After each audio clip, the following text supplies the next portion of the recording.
మనకి చాలామంది తెలివైన వాళ్ళుగా ఉన్నారు, కాస్త మందబుద్ధితో ఉన్నారు. ఇలా అనేక రకమైనటువంటి జనం మనకు కనబడతా ఉంటారు. దీనంతటికీ పుట్టిన రాశి యొక్క ప్రభావం ఎంతవరకు ఉంటుంది? అలాగే నక్షత్రాల ప్రభావం ఏమన్నా ఉంటుందా? లగ్నాల ప్రభావం ఏమన్నా ఉంటుందా? వీటిలన్నిటి గురించి కూడా మనం ఈ వీడియోలో మాట్లాడుకుందాం. ఇప్పుడు కొన్ని రాశుల వారు చూడండి వెరీ షార్ప్ ఉంటారు. Very very sharp. ఇప్పుడు మిథున రాశిని మనం తీసుకుంటే కాలికేస్తే మెడకి, మెడకేస్తే కాలికేసేస్తారు. తర్వాత ఈ యొక్క వాళ్ళని కన్విన్స్ చేయడం ఇక ఎవరి వల్ల కాదు.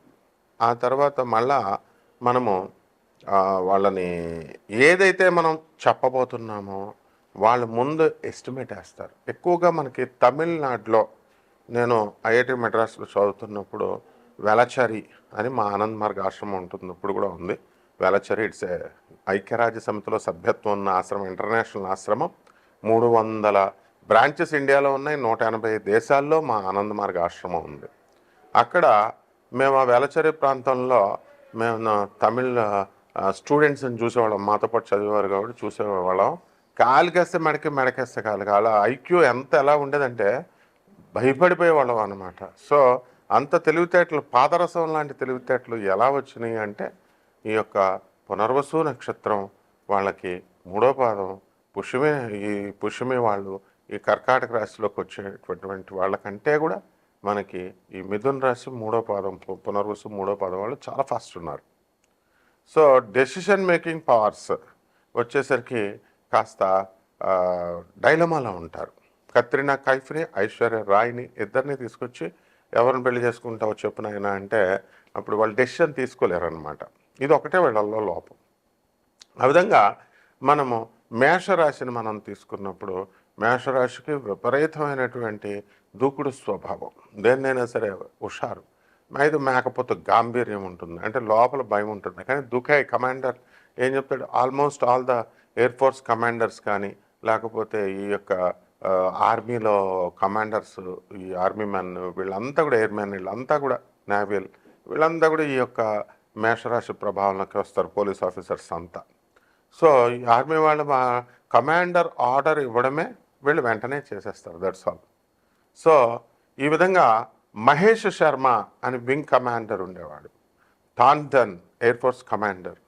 ఒకసారి మేము ఎయిర్ ఫోర్స్ బేగంపేట్ గేట్లోకి వెళ్తుంటే అప్పుడు అక్కడ ఉన్నటువంటి జవాను నేను తీసుకెళ్ళిన ఇంకొకరిని రానివ్వట్లేదు అనమాట. ఇద్దరికీ అర్హత ఉంది లోపలికి వెళ్ళడానికి, కానీ అతను రానివ్వట్లేదు, నన్ను ఒకటినే పంపుతున్నాడు. అట్లా కాదని నేను ఇచ్చేస్తే అడుగుతుంటే తుపాకీ తీసాడు నా మీద పెట్టడానికి. సో వెంటనే మహేష్ శర్మ వింగ్ కమాండర్కి ఫోన్ చేయగానే లోపలికి వెళ్ళిన తర్వాత ఆయన బిస్కెట్లు ఇచ్చి, టీ ఇచ్చి ఒకటే చెప్పాడు నాకు. అప్పటి నుంచి గుర్తుపెట్టుకోండి అందరూ కూడా, మేషరాశి వాళ్ళ సైకాలజీ చెప్తున్నా. నాయన వాళ్ళు ఫోర్త్ క్లాస్ పీపుల్, ఎయిర్మెన్ సెక్యూరిటీలో ఉంటాడు, వాళ్ళకి బ్రెయిన్ పనిచేయదు. ఫస్ట్ గన్ షూట్ చేసాడు అనుకో, తర్వాత నువ్వేం చేస్తావు తర్వాత, కాబట్టి be careful with them, don't argue అని చెప్పాడు. అంటే ఏంటి, ఆయన ఎయిర్ ఫోర్స్లో గేట్ దగ్గర ఉన్నటువంటి సెక్యూరిటీ, ఆయన గవర్నమెంట్ ఎంప్లాయీ, ఎయిర్మ్యాన్, ఈయన ఆఫీసరే, బట్ పాలిష్డ్గా ఉంటారన్నమాట. సో మేషరాశి వాళ్ళు ఫోర్త్ గ్రేడ్ ఎంప్లాయీస్తో గొడవలు పెట్టుకోకూడదు మీరు. అంటే మేషరాశి వాళ్ళు దూకుడు స్వభావం ఉంటుంది. కమాండర్ షూట్ అన్నాడు అనుకోండి పాకిస్తాన్లో, అంతే షూటే. ఆడు అవతలాడు మనం వెళ్ళా బోర్డర్ దగ్గర ఉన్నా మనల్ని కూడా షూట్ చేసి అవతల పడేస్తారు, తర్వాత సంగతి తర్వాత. కాబట్టి ఈ యొక్క మేషరాశి వాళ్ళంతా దూకుడు స్వభావము, ఆలోచన తక్కువగా ఉంటుంది. ఏమనుకోకండి మళ్ళీ ఆలోచన తక్కువగా ఉందని, అంటే పాపం ఈజీగా మోసపోతారని మీకు అర్థం కావట్లేదు నేను చెప్పేది. మళ్ళీ కామెంట్స్ పెడతా ఉంటారు, బాధపడతా ఉంటారు, డోంట్ వరీ. ఇక వృషభ రాశి వాళ్ళు ఉందనుకోండి, వీళ్ళది పాపం ఎద్దు ఏం చేస్తుందండి, గాడి చాకరియే. నిన్న ఒక వీడియోలో చూశాను, అబ్బా ఎంత బాగా చెప్పాడు రా బాబు ఈ పాయింట్ అనుకున్నాను. వృషభ రాశి వాళ్ళు అందరికి అసలు బుర్రలేదు, వీళ్ళకి మందబుద్ధులు అన్నాడు. కరెక్ట్, అది వాస్తవమేమో. ఎందుకనంటే ఈ యొక్క వృషభ రాశి వాళ్ళు, నాది వృషభ రాశి కాబట్టి చెప్తున్నాం, మామూలుగా అబ్బా మనంత తెలివైన వాళ్ళు లేరు అబ్బా అని పెద్ద ఫీల్ అయిపోతూ ఉంటాం మనం. అయితే అది కాదు నాయన, బోల్డ్ మంది 250 మంది 300 మంది మోసాలు చేస్తుంటారు నన్ను. ఇప్పుడు కూడా మీరు బాగుపడాలని సమాజాన్ని రెనోవేట్ చేయాలని, రిఫార్మ్ చేయాలని మనకి ఎందుకంట ఇవన్నీ మా హాయిగా అందరూ చెప్పుకునేలా చెప్పుకోక ఏదో మనం మిమ్మల్ని జాగ్రత్తగా తీసుకురావాలా అనుకుంటాం కదా. సో దానివల్ల ఏమవుతుందంటే మనకి తిట్లు తింటాం కదా, కొంతమందికి అప్రియం. అందువలన సో ఈ విధంగా ఉంటుందన్నమాట. అందుకని మనకి ఈ మందబుద్ధి అనమాట, బోల్డ్ మనిసార్లు మోసపోయినా సరే. కాబట్టి ఈ వృషభ రాశి వాళ్ళంతా కూడా మనకి ఎలా ఉంటుంది అని అంటే, మనం చేసేటటువంటి ఈ యొక్క పనులన్నీ కూడా మనకి కష్టపడి కాబట్టి ఈ వృషభ రాశి వాళ్ళంతా కూడా ఒక ఐక్యతతో, ఒక యూనిటీతో మనమంతా కూడా చేసుకోవాలి అనేటటువంటి లీడర్షిప్ క్వాలిటీస్తో దృష్టితో ముందుకెళ్తారు. కాకపోతే లోక జ్ఞానం లేకపోవడం వల్ల చిన్న లౌకికమైనటువంటి విషయాల్లో ఈజీగా మోసపోతారు. చాలా బాగా అద్భుతంగా చెప్పాడు అతను వీడియోలో. లేకపోతే మనము కర్కాటక రాశికి వద్దాము. ఈ కర్కాటక రాశి వాళ్ళు దే ఆర్ వెరీ ఇంటెలిజెంట్ అనమాట, very intelligent. And by birth వాళ్ళు సీరియస్నెస్ ఉండడము, ఫోకస్ ఒక సబ్జెక్ట్ మీద ఉండడము, చక్కగా ఇలా రాశి లక్షణాలు మనం చెప్పుకుంటే చాలా చెప్పుకోవచ్చు.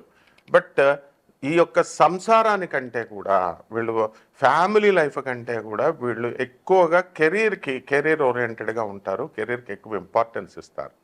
అలాగే ఒక సబ్జెక్టు మీద స్పెషలైజేషన్ చేస్తూ వాళ్ళు అగ్రభాగానికి టాప్ మోస్ట్ శిఖరానికి, గిరి శిఖరానికి వెళ్ళిపోయేటటువంటి లక్షణాలు ఈ యొక్క కర్కాటక రాశిలో ఉంటాయి.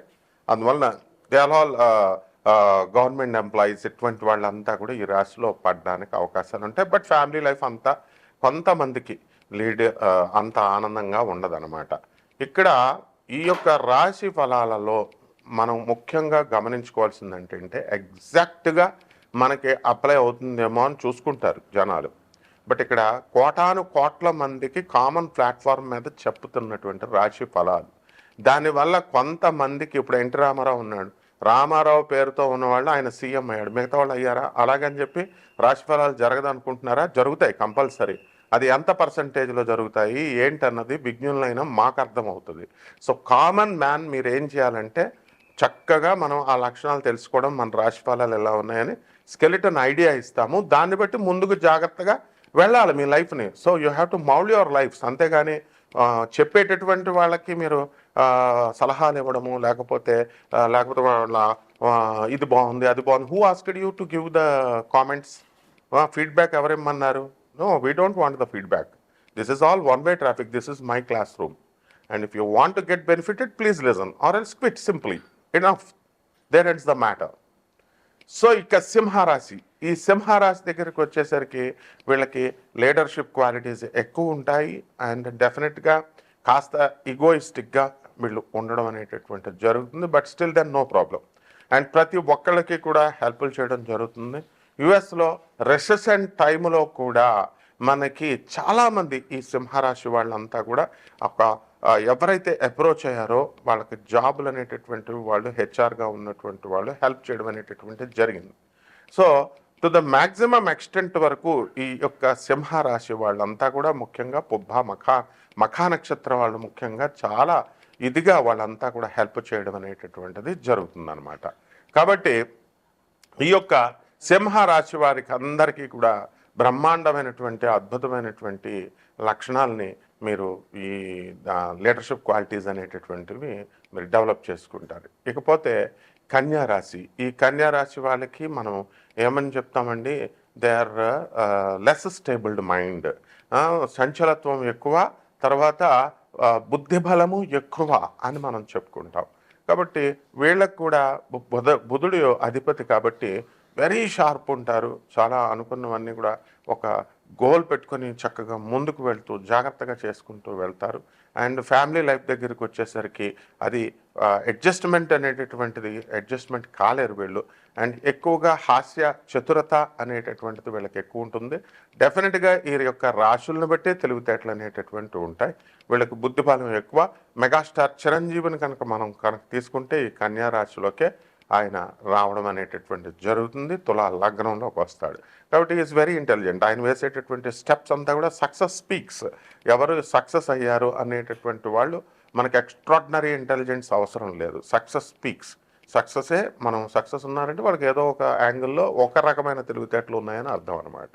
ఫెయిల్ అయ్యారంటే ఎక్కడో ఒక చోట మనకి మనం ఎంత తెలివైన వాళ్ళమైనా ఎక్కడో ఒక మైనస్ పాయింట్, ఎక్కడో ఒక కొండకి చిన్న చిల్లున్నట్టుగా మనకు ఒక మైనస్ పాయింట్ ఎక్కడో ఉంది అని మనం అర్థం చేసుకోవాలి. ఆ రకంగా మనము తులారాశి దగ్గరికి వచ్చేసరికి అలాగే మనకిప్పుడు ఈ శని కుంభరాశిలోకి మనకి కుంభరాశిలో ఉన్నటువంటి ఈ శని మార్చి 29, 2025 సంవత్సరంలో మేన్ రాశిలోకి వెళ్ళిపోయాడు. మేన్ రాశిలోకి వెళ్ళిపోయినప్పుడు మనకి కొన్ని రాశుల వారికి అర్ధాష్టమ, అష్టమ, తర్వాత ఏలినాటి శనిలు జరుగుతాయన్నమాట. ఆ రాశుల వారికి మనం ఏం జరుగుతాయి, ఏ రాశుల వారికి మనం చూసుకుందామంటే మనకి ఏలినాటి శని కుంభ, మీన, మేష రాశుల వారికి మొత్తం ముగ్గురికి కూడా ఏలినాటి శనులు జరుగుతాయి. కాబట్టి ఈ యొక్క కుంభరాశి వారికి యావరేజ్గా 2.5 సంవత్సరాలు, మీనరాశి 5 సంవత్సరాలు, అండ్ ఈ యొక్క మేషరాశి వారికి 7.5 సంవత్సరాల పాటు ఇంకా మీకు ఏలినాటి శని జరుగుతుంది. ఇకపోతే మనకి కుంభరాశిలోకి వచ్చినటువంటి ఈ యొక్క మీనరాశిలోని మనకి శని ఉన్నాడు కాబట్టి మనకి ఇంకా ఎవరికి మనకి ఈ శని జరుగుతుంది అని అంటే మనకి ఈ ఈ యొక్క సింహరాశి తీసుకున్నాం. సింహరాశి వాళ్ళకి ఏమవుతుందంటే అష్టమ శని జరుగుతుందండి, అష్టమ శని. అలాగే మనము ధనుస్సు రాశి వాళ్ళని తీసుకున్నాం అనుకోండి, ధనుస్సు తర్వాత మకర, కుంభ, మీనాలు. కాబట్టి ధనుస్సు రాశి వారికి కనుక మనం తీసుకున్నప్పుడు మీనరాశిలో ఉన్నటువంటి ఈ యొక్క వారి ఆ శని వీళ్ళకి అర్ధాష్టమ శనిని కల్పిస్తున్నాడు. కాబట్టి ధనుస్సు రాశి వాళ్ళకి అర్ధాష్టమ శని, అష్టమ శని, ఈ యొక్క ఏలినాటి శని వ్యయశనిలో అని అంటూ ఉంటాము. సో ఇంతవరకు చాలు మీకు. సో దీని రీత్యా మనకి ఏం జరుగుతుందండి అంటే ఈ రాసుల వారి వల్ల ఏ అర్ధాష్టమ, అష్టమ వ్యయ శనుల్లో, ఏలినాటి శనుల్లో మీకు పనులన్నీ కూడా ఆలస్యంగా అవ్వడము, అపనిందల పాలు అవ్వడము, మీరంతా కూడా అనవసరమైనటువంటి వ్యక్తులు వచ్చి మీకు బీపీ తెప్పించడము, అనవసరమైన వాడు వృధా ఖర్చులు, ఇలాంటివన్నీ కూడా జరుగుతాయి. ప్రతి పనిలో కూడా మీకు వెనకంజు, డిస్కరేజ్మెంటు, ముందుకు వెళ్ళేటటువంటి వాళ్ళని వెనక్కి లాగడాలు, ఇలాంటివన్నీ కూడా జరుగుతాయి. అంతేకాకుండా మంచి చెప్పేటటువంటి వాళ్ళకంటే కూడా చెడు బాగా పాస్ అయిపోతుంది అనమాట. So this is the things which are going to happen for all these రాశీస్ అనమాట, zodiac signs. And coming to the point, ఈ యొక్క తులారాశి వారిని మనం తీసుకున్నప్పుడు ఈ తులారాశి వారు ఎప్పుడు కూడా ఎంజాయ్మెంట్ అనేటటువంటి దానికి ఎక్కువ ఇస్తారు, ఇది పెద్దపీట వేస్తారు. సో కరెంటు బిల్లులు కట్టాలా, పాల బిల్లులు కట్టాలా, ఇలా మెటీరియలిస్టిక్గా వీళ్ళు ఉండడం అనేటటువంటి జరుగుతాయి. మనుషులంటే కొంచెం ఆప్యాయత, ప్రేమలు ఎక్కువగా చూపించి వాళ్ళంతా కూడా ముందుకు వెళ్తా ఉంటారనమాట. ఇక వృశ్చిక రాశి దగ్గరికి వచ్చేసరికి ఏం జరుగుతుంది, వృశ్చిక రాశి వాళ్ళు మనకి ఈ అష్టమ గురుడు నడుస్తాడు వీళ్ళకి అందరికీ కూడా రేపు మే తర్వాత. కాబట్టి ఈ యొక్క వృశ్చిక రాశి వారు ఓవర్ యాక్టివ్గా ఉంటారు అండ్ తప్పకుండా స్పీడ్గా ఉండడము, వీళ్ళు అనుకున్నవన్నీ కూడా సాధించాలి అనేటటువంటి కసితో వెళ్తారు. వీళ్ళు ఎవరికి పెద్దగా హాని చేయరు అండ్ ఎవరైనా సరే వీళ్ళకి హాని చేస్తుంటే వీళ్ళు ఎస్కేప్ అయిపోతారు, అది పెద్ద ప్రాబ్లం ఏం కాదు. ఇక ధనుస్సు రాశి వాళ్ళకి వచ్చేసరికి పెద్దల యందు వినయము, విధేయత ఇవన్నీ ఉండడం అనేటటువంటివి జరుగుతాయి. ముఖ్యంగా ఈ ధనుస్సు రాశి వారికి అర్ధాష్టమ శని, రాహువు ఈ యొక్క మే 30 వరకు జరుగుతున్నాడు. మే 30 తర్వాత రాహు పక్కకి వెళ్ళిపోయి మంచి స్థానంలోకి వెళ్ళిపోయి అర్ధాష్టమ శనిని పొందుతూ ఉంటాడు. ఈ ధనుస్సు రాశి వాళ్ళు మనకి అనుకున్నవన్నీ కూడా సాధించాలి, వినయంగా వాళ్ళు సాధించుకుంటూ ముందుకు వెళ్తారు. దైవభక్తి, తీర్థయాత్రలు ఇలాంటివన్నీ కూడా చేసుకుంటూ వెళ్తారు. ఇక మకర రాశి వాళ్ళు they are made discipline, highly discipline. So ఒంటరిగా ఉండడం అనేటటువంటిది చేస్తారు, ఐసోలేటెడ్గా. కాబట్టి ఇటువంటి వాళ్ళు డిప్రెషన్లకి వెళ్ళినప్పుడు మనం వాళ్ళని కెలక్కుండా వాళ్ళని వదిలేసేసి మనం ఉన్నట్లయితే బ్రహ్మాండంగా మనకు ఉంటుంది. ఇక కుంభరాశి వాళ్ళని మనం చూసినప్పుడు కుంభరాశి వాళ్ళు కొంచెం అగ్రెసివ్గా ఉంటారు, కానీ but they are very helpful. And బంధువులను అందరినీ కూడా వీళ్ళు పైకి తీసుకురావడము, బంధువులు అందరితో కూడా వీళ్ళని అడగకపోయినా సరే వీళ్ళు కెలుక్కొని మరీ వెళ్ళి బంధువులు ఇళ్ళకి వెళ్ళి మరి వాళ్ళతో వాళ్ళకి సహాయాలు చేసి మళ్ళీ దొబ్బలు తిని వస్తూ ఉంటారన్నమాట అన్నిటిలో కూడా. సో ఇలాంటివన్నీ కూడా పట్టించుకోరు పాపం వాళ్ళు. అవతల వాళ్ళు వాళ్ళకి దొబ్బులు పెట్టినా ఏం చేసినా కూడా they won't care, but they will be keeping on helping the people. ఇక ఆఖరిగా మీనరాశిని, ఈ మీనరాశి వాళ్ళని మనం చూసుకున్నప్పుడు ఏం జరుగుతుందంటే చక్కగా ఈ యొక్క ఒక చేపలాగా చాలా స్పీడ్ అనమాట. And they know that techniques అనమాట, how to manipulate the things. And వాళ్ళ పనులు వాళ్ళు ఎలా చేయించుకోవాలి అనేటటువంటిది అంతా కూడా ఈ యొక్క మీనరాశి వాళ్ళకి తెలుస్తుంది. అండ్ వాళ్ళు తెలుసుకోవాలనుకునేటటువంటి వాళ్ళ అభిప్రాయాన్ని వాళ్ళ మదర్ ద్వారా, వాళ్ళ ఫాదర్ ద్వారా, వాళ్ళ బంధువుల ద్వారా, వాళ్ళ ఫ్రెండ్స్ ద్వారా రప్పించడం. అంటే వీళ్ళకి ఈ పని కావాలి, ఈ పని కావాలి అంటే వాళ్ళు డైరెక్ట్ చెప్పరనమాట. వీళ్ళ నోటి చేత కొన్ని ప్రశ్నలు నేర్పించి వాళ్ళ చేత కన్విన్స్ చేయించి ఎస్ అని వీళ్ళ చేత చెప్పించేటటువంటి ప్రత్యేకమైనటువంటి లక్షణాలు ఈ మీనరాశి వాళ్ళందరికీ కూడా ఉంటాయి. కాబట్టి ఈ యొక్క శని మనకి వెళ్ళిన తర్వాత ఈ అర్ధాష్టమ, అష్టమ, ఈ ఏలినాటి శని ప్రభావాల వల్ల ఈ 12 రాశుల మీద ఎలాంటి ప్రభావాన్ని చూపిస్తాయి, తెలివితేటలు అనేటటువంటివి ఈ 12 రాశుల వరకు ఉన్నాయి. కాబట్టి ఈ శని ప్రభావం వలన ఈ తెలివితేటల్లో ఏమైనా మార్పు ఉంటుందా, డెవలప్మెంట్, ఇలాంటి విషయాలన్నీ కూడా మనం విడివిడిగా ఒక్కొక్క రాశికి తెలుసుకుందాం. ధనుస్సు రాశి, ఈ ధనుస్సు రాశి వాళ్ళందరికీ కూడా మనకి ఈ యొక్క అద్భుతంగా ఉంటుందండి. అసలు ఏంటంటే అండి, ధనుస్సు, మకరము, కుంభము, మేనము, అర్ధాష్టమ శని అండి. ఎంజాయ్ చేయాలి. శని వచ్చాడు బాబోయ్, శని వచ్చాడు బాబోయ్ అని భయపడకూడదు. అర్ధాష్టమ శని పని 2 సార్లు తిప్పుతాడు. ఒక వ్యక్తిని నేను చూశాను గవర్నమెంట్ ఆఫీస్కి, బాబోయ్ గవర్నమెంట్ అంటే నాకు ఇష్టం లేదు, 4-5 సార్లు తిప్పేసాడంటే నువ్వేనా పెద్ద పోటుగాడి బా, గవర్నమెంట్కి నువ్వేంటి చేసేది? వాళ్ళు నీకు ఏదన్నా ఒక రేషన్ కార్డో ఒక ఆధార్ కార్డో ఇస్తున్నారంటే, అది లేకపోతే నువ్వు ఈ కంట్రీలోనే ఉండలేవురా నాయన, కంట్రీలో ఉండేవారు. కాబట్టి నీ ఎగ్జిస్టెన్స్ కోసం గవర్నమెంట్ పెడుతుంది. కాబట్టి నాయన మహానుభావ, ఈ యొక్క శనికి చక్కగా 4 సార్లు పని స్టార్ట్ చేసుకోవాలా. హరీష్ అని ఒక ఆయన ఉంటాడు, చాలా మహాత్ముడు అనమాట ఆయన. మొత్తం మీలాంటి వాళ్ళందరికీ బోధించాలని చెప్పి మహా పండితులు, విద్వానుల దగ్గరికి అంతా కెమెరాలు 7-8 కెమెరాలు పెట్టుకెళ్ళి ఆ కెమెరా ఎక్కడైనా వర్షం వస్తే తడిచిపోతే ఒక్కొక్క కెమెరా ₹1,00,000. మరి ఇవన్నీ ఉంటాయి. కాబట్టి అతను అర్ధాష్టమ శనిలో కూడా కొన్ని వేల మందిని ఇంటర్వ్యూలు చేసి కొన్ని వేల మందికి చక్కగా మీ అందరికీ విజ్ఞానాన్ని అందించాడు. భూమికి లాల్ బహదూర్ శాస్త్రి అంత పొట్టిగా ఉంటాడు అనమాట, కానీ నరేంద్ర మోడీ అంత గట్టివాడు హరీష్ మా కెమెరామెన్. కాబట్టి కెమెరామెన్ రాంబాబుతో అనే సినిమా వచ్చింది కదా, పవన్ కళ్యాణ్ కెమెరామెన్ రాంబాబు అయితే ముళ్ళపూడి మా కెమెరామెన్ సారు మా హరీష్ అనమాట. కాబట్టి ఈ ధనుస్సు రాశి వాళ్ళకి వినయ విధేయతలు చాలా ఎక్కువ నాయన. అండ్ వీళ్ళంతా అర్ధాష్టమ శనికి మనకి పనులు 1కి 4 సార్లు చేసుకోవాలా.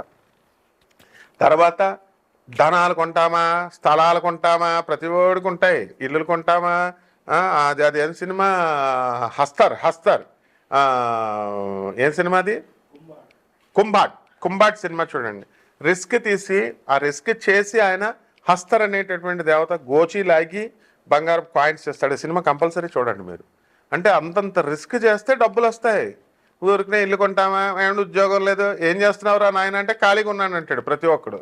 మరి ఎలా వస్తాయి డబ్బులు చెప్పండి. కాబట్టి ధనుసు రాశి వాళ్ళందరికీ కూడా మీకు ఈ యొక్క కేతుగ్రహ ప్రభావం మే 30, 2025 సంవత్సరం నుంచి వస్తుంది. అది అనుగ్రహిస్తుంది మీకు. కాబట్టి అకల్ట్ సైన్సెస్లో, మిస్టిక్ సైన్సెస్లో మంచి అభిరుచిని కలిగి ఉంటారు. అండ్ ఆ రహస్యమైనటువంటి ఆశీర్వచనాల వల్ల మీకు రహస్య లాభాలు అనేటటువంటివి మీకు కలుగుతాయి. అవి ఏంటి ఎలాగా అన్నది మమ్మల్ని సంప్రదించండి, చెప్తాం. తర్వాత ఇకపోతే ఈ ధనుస్సు రాశి వాళ్ళు పాపం చాలామంది బిల్డర్లు ఉన్నారు. అటువంటి వాళ్ళంతా కూడా స్థలాలు అమ్ముడవట్లేదండి అని బాధపడేటటువంటి వాళ్ళందరికీ కూడా వాళ్ళకి స్థలాలు అమ్ముడవుతాయి. కంగారు పడాల్సినటువంటి అవసరం లేదు. ఇళ్ళు లేనటువంటి వాళ్ళు ఇల్లు కొంటారు, స్థలాలు లేనటువంటి వాళ్ళు స్థలాలు కొంటారు, అద్దెళ్లలో ఉన్నటువంటి వాళ్ళు పెద్దళ్లలోకి వెళతారు. ఈ రకంగా మీకు చక్కగా అన్నీ కూడా జరుగుతాయి. ఇక పరిహారాల దగ్గరికి వచ్చేసరికి ధనుసు రాశి వారికి శని జపం చేయండి, శని స్తోత్రాలు చదవండి. శనికి 1 కిలో పావు నల్ల నువ్వుల్ని, నల్లని వస్త్రాన్ని పేద బ్రాహ్మణులకి శనివారం నాడు ఉదయం 8 గంటలకు దానం చేసుకోండి. దశమహావిద్యల్లో ఒకటైనటువంటి మహాకాళి అమ్మవారి యొక్క హోమాన్ని మీ ఇళ్లలో జరిపించుకోవడం ద్వారా మీకు మంచి ఫలితాలు వస్తాయి. అలాగే రావి చెట్టు చుట్టూ 108 ప్రదక్షిణాలు చేసుకోండి. బ్రహ్మాండమైనటువంటి ఫలితాలు. ఓం శనేశ్వరాయ నమః అంటూ చేసుకోండి. మంచి ఫలితాలు వస్తాయి. శుభమస్తు.